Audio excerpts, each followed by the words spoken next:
ನಮಸ್ತೆ ಎಲ್ರಿಗೂ, welcome back to sweet and spicy recipes. ಇವತ್ತು ಸ್ಪೈಸಿಯಾಗಿರುವಂಥ ಮಶ್ರೂಮ್ ಪೆಪ್ಪರ್ ಫ್ರೈ ರೆಸ್ಟೋರೆಂಟ್ ಸ್ಟೈಲಲ್ಲಿ ಯಾವ ರೀತಿ ಮಾಡೋದು ಅಂತೇಳಿ ತೋರಿಸ್ತಾ ಇದ್ದೀನಿ.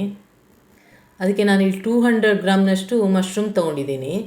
ಇದನ್ನೊಂದು 2-3 ಸಲ ನೀಟಾಗಿ ತೊಳೆದು ಇದರಲ್ಲಿ ನೀರಿನ ಅಂಶ ಇರಬಾರ್ದು. ನೋಡಿ ಈ ರೀತಿ ಮೇಲ್ಗಡೆ ಡ್ರೈ ಆಗಿರಬೇಕು. ನಂತರ ಅದನ್ನು ನೋಡಿ 4 ಭಾಗ ಈ ರೀತಿ ಮಾಡಬೇಕು.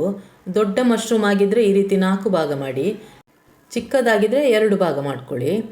ನೋಡಿ ಎಲ್ಲನೇ ಇದೇ ರೀತಿ ಕಟ್ ಮಾಡಿ ರೆಡಿ ಮಾಡಿ ಮೊದಲು ಇಟ್ಕೊಳ್ಬೇಕು. ನಂತರ ಸ್ಟವ್ ಆನ್ ಮಾಡಿ ಫ್ರೈಯಿಂಗ್ ಪ್ಯಾನಿಗೆ ಒಂದು 2-3 ಸ್ಪೂನ್ನಷ್ಟು ಎಣ್ಣೆ ಹಾಕಬೇಕು.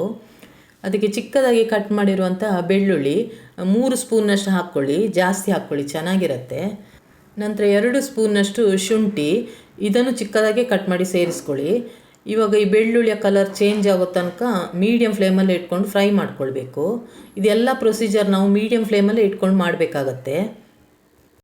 ನೋಡಿ ಬೆಳ್ಳುಳ್ಳಿಯ ಕಲರ್ ಸ್ವಲ್ಪ ಬ್ರೌನ್ ಆಗ್ತಿದ್ದಾಗೆ 1 ಈರುಳ್ಳಿಯನ್ನು ಚಿಕ್ಕದಾಗಿ ಕಟ್ ಮಾಡಿ ಹಾಕ್ಕೊಂಡು 2 ಹಸಿಮೆಣಸು, ನಂತರ ಸ್ವಲ್ಪ ಕರಿಬೇವಿನ ಸೊಪ್ಪು, ಒಂದು 2 ಹೆಗ್ಗೆಯಷ್ಟು ಕರಿಬೇವು ಸೊಪ್ಪು ಹಾಕ್ಕೊಳ್ಳಿ.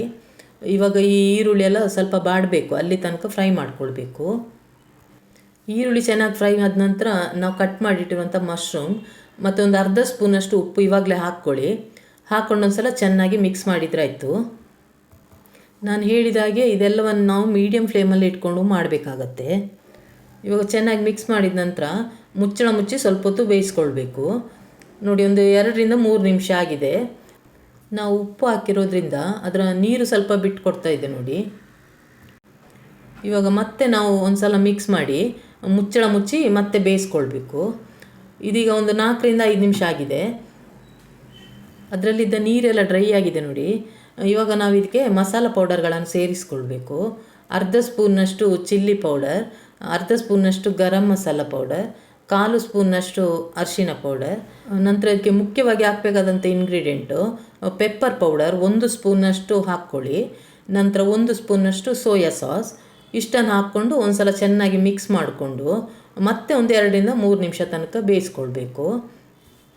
ಇದರಿಂದ ಮಶ್ರೂಮ್ ಮತ್ತು ಮಸಾಲ ಪೌಡರ್ಗಳು ಚೆನ್ನಾಗಿ ಹೊಂದಿಕೊಳ್ಳುತ್ತೆ. ಈ ಮಶ್ರೂಮ್ ಪೆಪ್ಪರ್ ಫ್ರೈಯನ್ನು ರೆಡಿ ಮಾಡಲಿಕ್ಕೆ ನಮಗೆ ಒಂದು 8-10 ನಿಮಿಷ ಅಷ್ಟೇ ಸಾಕಾಗುತ್ತೆ. ನೋಡಿ ಇವಾಗ ಇದು ರೆಡಿಯಾಗಿದೆ.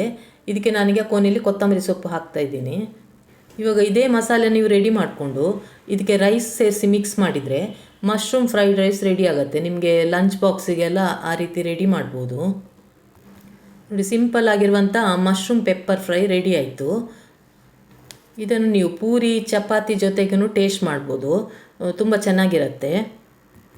ನೀವು ಇದೇ ಮಸಾಲೆಗೆ ಮಶ್ರೂಮ್ನ ಬದಲು ಪನ್ನೀರನ್ನು ಕೂಡ ಹಾಕಿ ಪನ್ನೀರ್ ಪೆಪ್ಪರ್ ಫ್ರೈ ಕೂಡ ಮಾಡ್ಬೋದು.